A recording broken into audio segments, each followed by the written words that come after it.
Smitty partying with the champions at the Tropicana Hotel and Casino in Las Vegas, the Nevada Boxing Hall of Fame, year number 2. This guy's going in, and he belongs in any Hall of Fame. He's the real deal. Former undisputed heavyweight champion of the world, Evander Holyfield. Good to see you, champ. Well, thank you. Let's talk a little bit about what this town, Las Vegas, means to you. You've had some legendary fights here. What do you, when you think of Las Vegas and your fights, you've had some crazy ones too. What do you think of? It means a lot. I actually made the Olympic team in Las Vegas in 1980. A lot of people don't know that. And yeah, and that's where it started off. Then, of course, you know, I won my second championship here against Ricky Parkey, and I had so many title fights here, and so this became like a home to me. I wonder, people think about Fan Man and Mr. Tyson and all that, but I really think about that first fight with Riddick Bowe. I picked you to win that fight, and that was just such and it didn't go your way, but I still think that was just, boy, where does that fight rank? Even though it wasn't a win. Well, of course, it's one of the top fight, because that fight kind of gave me that mind. Do I really want to fight again? That's my first defeat, and in 1992, and the first time I had to talk to my son and tell my son, sometimes you give your all and your all just not enough. But my son kept crying and said, "But are you gonna go back?" I didn't want to go back because my son. I didn't want my son to do the same thing that I was about to do. I wasn't gonna go back. But but my whole life I went back on everything to get it right. And so, because I didn't want my son to think life is about you give your all is not enough, you just quit. I went back. Muhammad Ali told me when I was just a kid, because I was with him right up until he fought Frazier the first time, March 8th, 1971. He told me after that fight he learned so much more from that loss than he did any of the wins prior. Does a fighter, you feel, in some cases learn more from a loss? Well, it's good to learn from your wins. You could be like Rocky Marciano, just win. Yeah. Be like Mayeather. Marciano didn't fight Holyfield and Bowe and everybody else. But the thing is that they did. But the fact is that you can learn from your wins, and but in the point of not winning that fight, I was able to go back and see that I didn't do what my coaches were telling me to do. My coach told me to move. Riddick Bowe told me something like this to get me to stay there. He said, if you don't run, I'll knock you out. So I decided I wasn't going to run. I ain't get knocked out, but I almost got knocked out. That southern stubbornness got to you. Well, it did. It's funny because we just celebrated our 10th year anniversary of the television show. Our first guest, April the 1st, 2004, was a show we did with you, and you talked about the ear bite, and then Tyson came on with us right after that, and he apologized to you on there, and of course people don't realize that thing with you and him, it still gets talked about, but it's so damn far removed. You guys really don't even think about it much anymore, do you? Well, not me. The big thing about that, what happened, is show that boxing, that you can forgive. And I forgave Mike, and Mike and I, we talk and we do a lot of things together. And that's the big beauty about anything, is that boxing is a sport.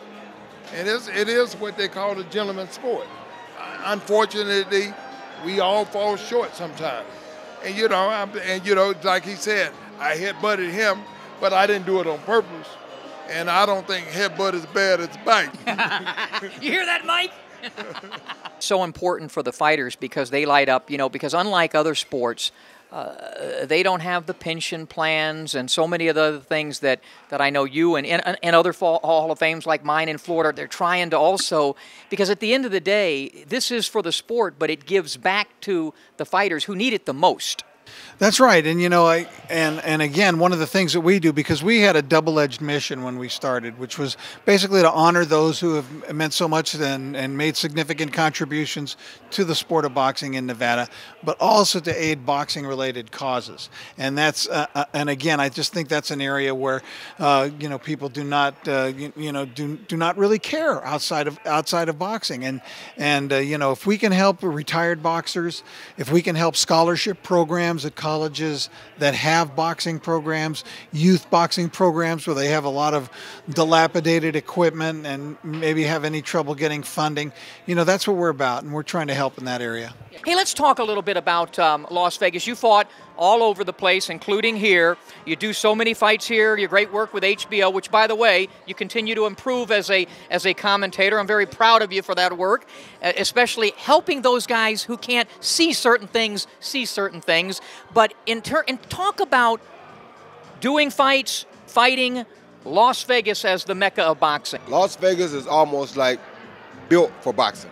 Las Vegas has everything from the betting to the workers to the women for the round court girls to it just has everything. The casinos seem like their foundation was based upon boxing and gambling. You feel me? It's like your boxing and gambling went together because you gamble on the boxing. You understand me? So it's like it just seemed like they were made for each other, which makes Las Vegas have to be almost the mecca for boxing.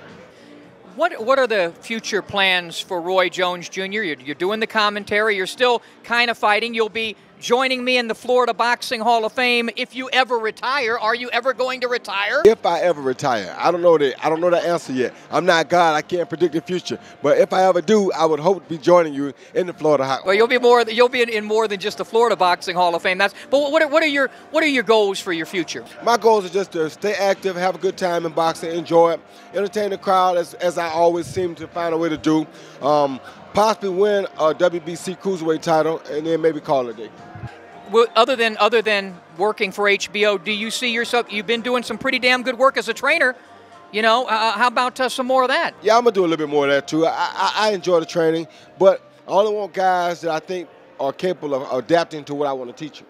If I don't think you're capable of adjusting to what I want to teach you, or if I don't think my style of fighting fits you, I won't accept you as a student. So now you've been in the ring with me. Will you accept me? No way. The great Roy Jones Jr., thanks for joining us. Thank you, brother.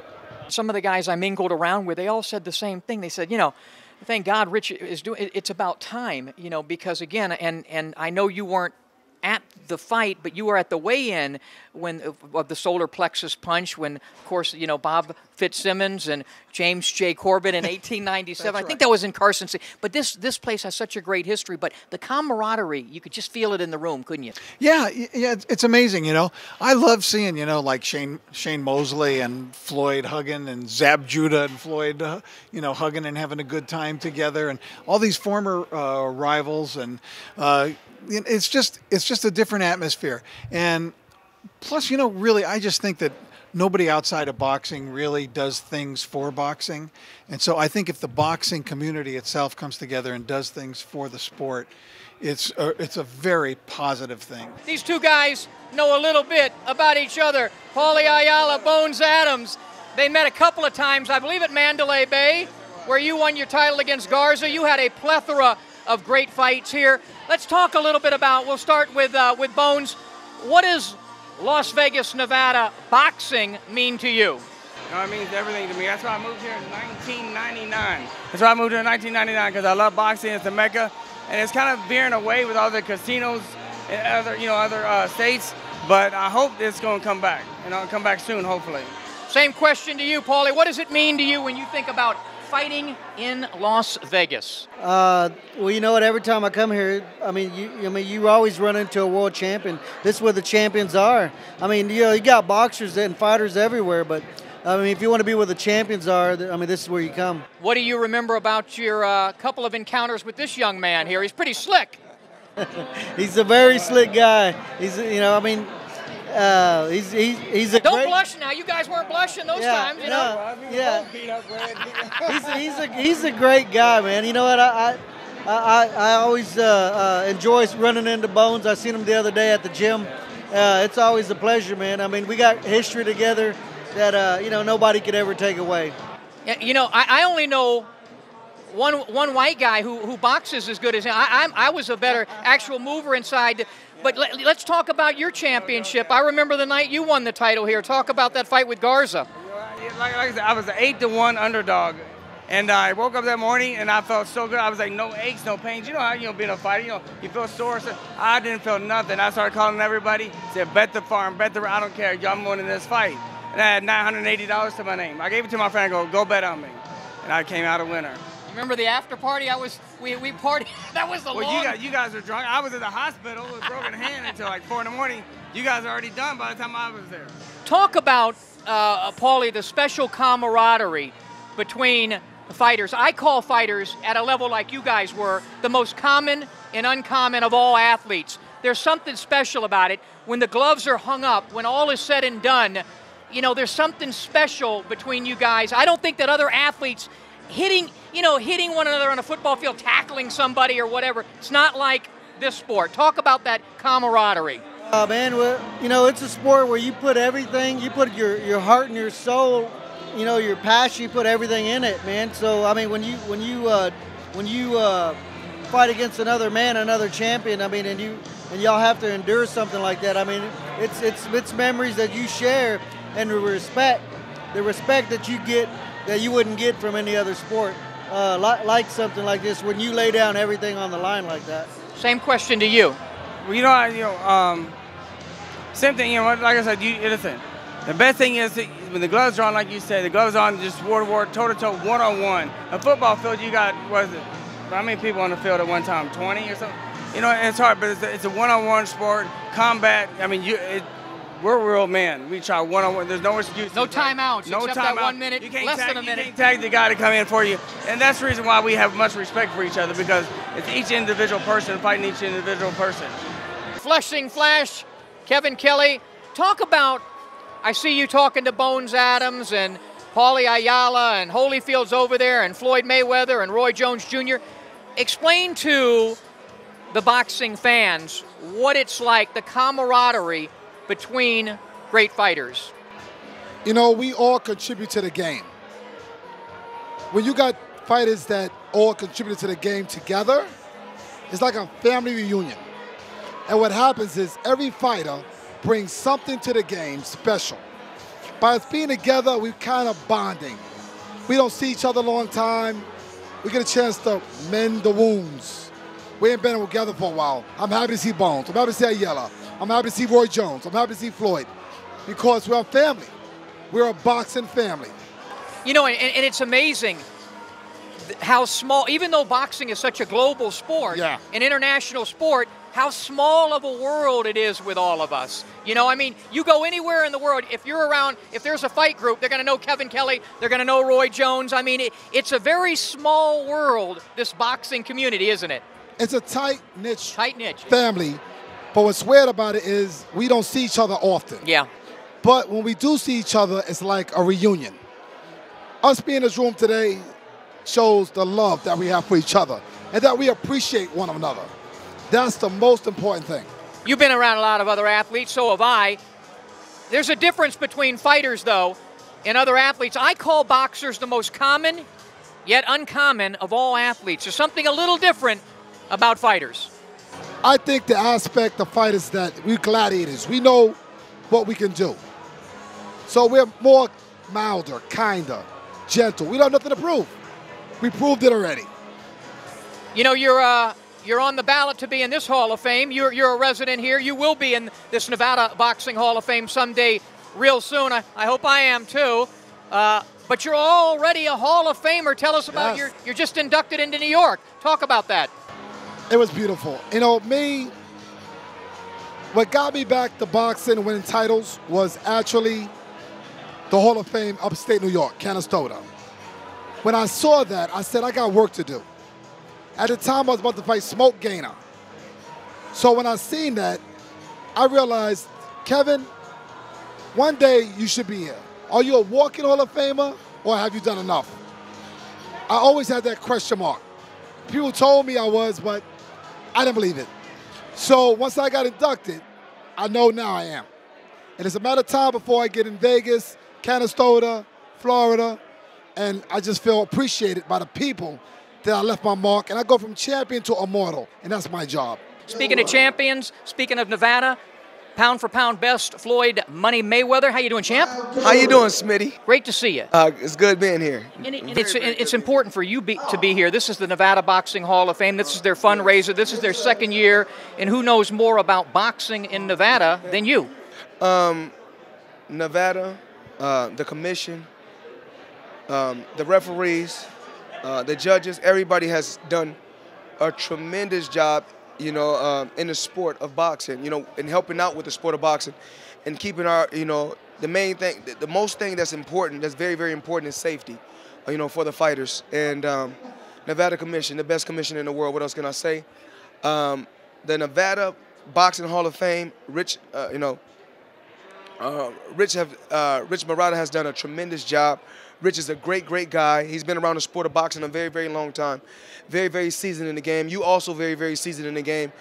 And anytime I can give back my time or my money, it's worth it, because this is where it all started from in Nevada. And when you think about it, I mean, boxing goes back to the solar plexus punch with Bob Fitzsimmons in 1897, stopping James J. Corbett. You and I weren't around then. I was close, but it's about damn time they get a Hall of Fame here. The Nevada Boxing Hall of Fame, I'm happy that they finally got one.